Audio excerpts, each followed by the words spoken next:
नमस्कार, शून्य the power of empty mind में आप सबका फिर से स्वागत है। इस बार चैत्र नवरात्रि में बहुत सारे एक्सपीरियंसेस हो रहे हैं। कुछ तो मैं भी देख रही हूँ और झेल भी रही हूँ, और कुछ ऐसे एक्सपीरियंसेस बताने की आज कोशिश करूँगी जिसे आप अपने साथ टटोल के देख सकते हैं कि क्या आपके साथ भी यही सेम चीज़ें हो रही हैं। 10 ऐसे पॉइंट्स बताऊँगी जिसको आप मुझे ज़रूर कंफर्म करिएगा कि आपके साथ इनमें से कौन सी चीज़ें अब बहुत ज़ोरों शोरों से होनी शुरू हो गई है। चलिए वीडियो शुरू करते हैं।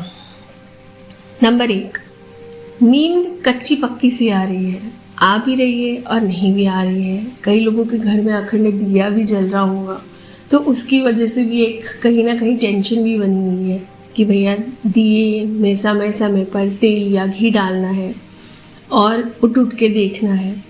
ये एक कारण बहुत बड़ा देखने को मिल रहा है। दूसरी चीज़, पुरानी चीज़ें सामने आ रही है, चाहे वो मेडिकल हो, फिजिकल हो, मेंटल हो या स्पिरिचुअल हो।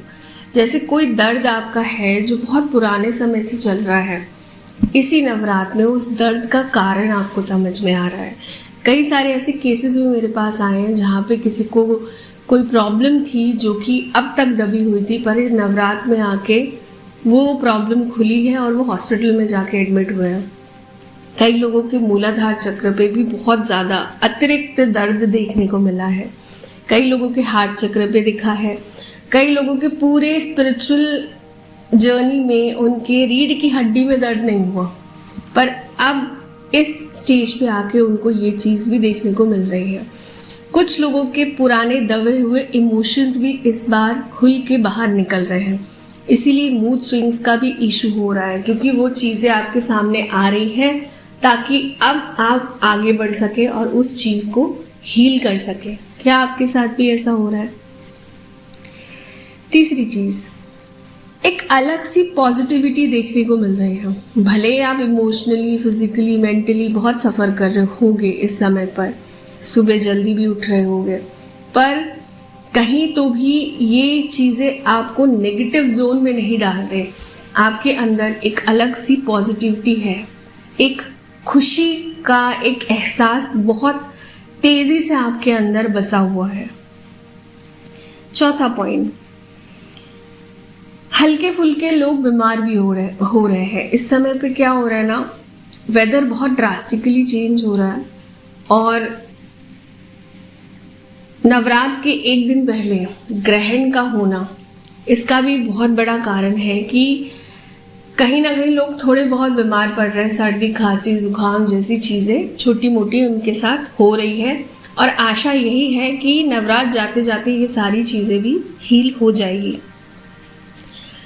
5वां पॉइंट, इस स्टेज पे आके बहुत सारे लोगों की सवारी खुल रही है, या फिर अब उनको समझ में आ रहा है कि नहीं, अब मुझे सवारी आ रही है या आएगी, मुझे उसके लिए तैयार होना है। उनका सूक्ष्म शरीर काफ़ी स्ट्रॉन्ग अब हो चुका है। 6वां पॉइंट,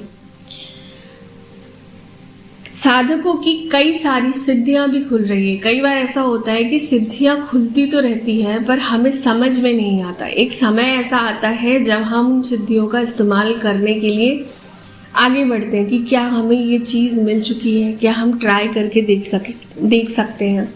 तो कई सारे लोगों की ना सिद्धियां भी इस समय पर खुल रही है। तो क्या आपने ये चीज़ महसूस करी है?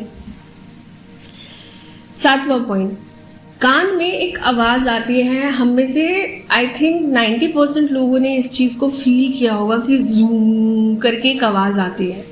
कभी राइट कान में आती है, कभी लेफ्ट कान में आती है। ये वाली जो आवाज़ है ना, ये भी अब कहीं तो बढ़ गई है। बहुत सारे लोगों को ये आवाज़ दिन रात दोनों में से किसी एक कान में आ ही रही है। 8वां पॉइंट, अपने आप को बहुत हाई वाइब्रेशनल फील कर रहे हो आप। नवरात्रि का समय होता ही ऐसा है कि लोग फास्ट रखते हैं और न जाने कितने सारे रिचुअल्स करते हैं, मंत्र जाप बढ़ा देते हैं। अगर वो साधना पद पे है तो गुरु दीक्षा अगर उन्हें ले रखी है तो गुरु मंत्र को बढ़ा देते हैं।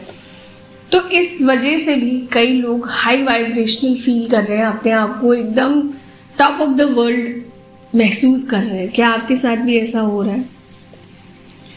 9वां पॉइंट, अब लोग ब्रह्म मुहूर्त में उठने लगे हैं। जैसा कि मैंने कहा, नवरात्र में बहुत सारे लोगों को ये रहता है कि मैं ब्रह्म मुहूर्त में उठ के पूजा कर लूँ, आरती कर लूँ।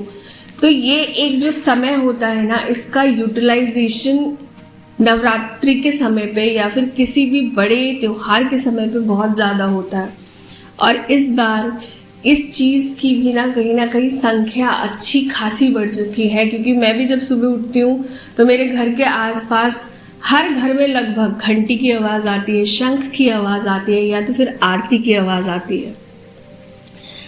10वां पॉइंट और आखिरी पॉइंट, मौसम में एक अलग सा ही बदलाव है। कभी ठंडी कभी गर्मी भी पड़ रही है, तो उतनी ज़्यादा नहीं हो रही है।